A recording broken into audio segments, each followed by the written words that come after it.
Bonjour, petit deuxième direct de ce beau dimanche 28 mai. Petite pensée du jour sur la prière. Qu'est-ce que la prière? Est-ce que la prière doit être automatiquement adressée à Dieu, à Jésus, à un prophète, Daniel, Élie? Les prières doivent être adressées d'abord et avant tout à soi-même. Les prières, c'est un acte de foi. Un acte de foi envers qui? D'abord et avant tout, un acte de foi envers soi-même. La prière, pour ceux qui se disent supposément athées, c'est un moment de recueillement, c'est un moment de mise au point avec soi-même.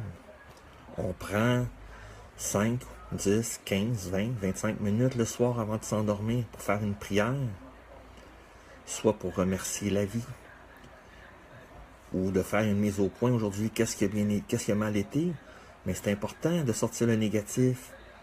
Mais d'abord et avant tout, il faut finir à la fin de notre prière avec le positif pour se laisser sur une bonne note pour un beau sommeil réparateur.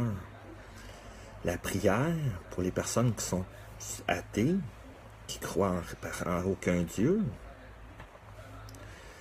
une prière, c'est une période qui s'accorde à lui-même pour se remercier, comme je disais tantôt, pour ses bons coups. Se remercier d'avoir passé en travers d'une journée, des fois difficile, mais des fois merveilleuse. Une prière pour une personne qui croit en Dieu ou qui croit en leur Dieu, que ce soit des dieux hindous, que ce soit des dieux du judaïsme, du christianisme, de l'islam. Mais d'abord, avant tout, ils font une prière pour remercier des bienfaits de la vie, de remercier pour tout ce que la vie nous apporte. La prière, c'est une façon de communiquer franchement, de prendre un moment de sincérité et d'authenticité pour remercier le Créateur de nous avoir accordé une autre journée sur Terre, que ce soit une prière du soir pour le remercier d'une belle journée qu'on a passée, pour demander la protection pour nos enfants, à demander une protection pour notre demeure, que ce soit notre demeure intérieure ou notre demeure physique. C'est un moment, non de contemplation, mais c'est un moment qu'on offre à soi et à Dieu pour le remercier de ses bienfaits. Le matin, on se lève, on peut prier le matin pour préparer une belle journée, remercier Dieu pour qu'on puisse se savoir réveiller le matin en bonne santé. Alors, merci de nous accorder une nouvelle journée. Mais de par notre libre arbitre, c'est à nous d'exercer nos actions en conséquence de cause pour qu'elles soient belles et merveilleuses. Si on commence notre journée négativement sur des remords, des regrets, ou qu'on avance à reculons pour aller au travail, mais c'est notre choix d'être malheureux. C'est notre choix de continuer à perpétuer le malheur. Si on décide de rentrer au travail le matin, puis qu'on décide de travailler, puis de se faire du fun avec nos collègues de travail, mais c'est libre à nous de pouvoir profiter d'une journée remplie de bonheur, remplie de partage et d'échange.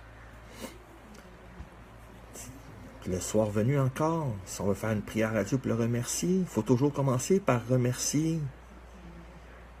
Après ça, demander de la protection, lui offrir nos bons coups dans la journée et surtout nos coups qui n'ont pas été nécessairement le fun. C'est en prenant conscience que oui, il y a du bien dans la vie, mais aussi du négatif. Si on prend le temps de faire une mise au point avec lui, peut-être qu'il va nous donner un conseil. Inconsciemment, il va nous donner un conseil. Ou inconsciemment, ou consciemment, on va peut-être trouver une solution pour le lendemain. C'est une période de partage et d'échange avec le Créateur qui nous amène à trouver des solutions en co-création. Dieu ne nous abandonne jamais, Jésus ne nous abandonne jamais. Seuls nous autres qui nous abandonnent parce qu'on lâche prise, parce qu'on perd patience face à l'inconscient.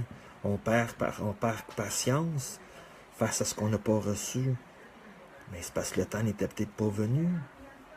Dans la prière du soir, vous pouvez demander, comme je disais tantôt, de la protection. Mais d'emmener votre prière au-delà de vous-même, à apporter votre prière pour la paix d'esprit de vos amis, à apporter la paix pour vos partenaires de vie, vos enfants. Vous pouvez demander aussi, dans votre prière, à ce que les personnes de cœur ou les personnes que vous partagez les mêmes idéologies, que vous partagez les mêmes aspirations ou ambitions,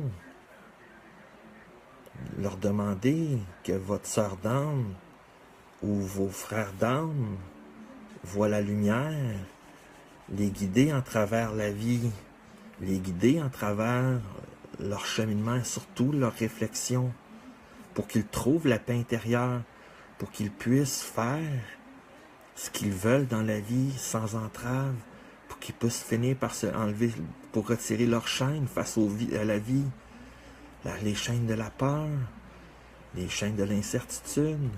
La prière, c'est une période de recueillement personnel, mais aussi de partage et surtout d'échange. On échange de l'énergie avec l'univers en pensant à nos amis, à nos sœurs, frères, enfants, parents. On échange une dose d'amour envers eux. On échange ce qui est le plus beau. On demande leur soutien. On demande à ce qu'ils soient accompagnés par leurs anges gardiens, leurs archanges de cheminement ou de leurs maîtres ascensionnés qui sont auprès d'eux, ou de leurs guides. Mais une chose est sûre, la prière, que vous soyez athée ou vous croyez en Dieu, ou vous croyez en des dieux, c'est une période de recueillement et une période pas de dévotion, mais c'est un acte de foi envers soi-même, avoir foi en soi d'abord et avant tout, pour avoir foi en eux. Eux, ce qui veut dire par eux, c'est Dieu, les anges, les archanges, les guides, les maîtres ascensionnés, en ce que vous croyez. Si vous croyez en quelque chose, vous devez d'abord et avant tout croire en vous. Je vous souhaite une très belle journée et au plaisir de vous reparler.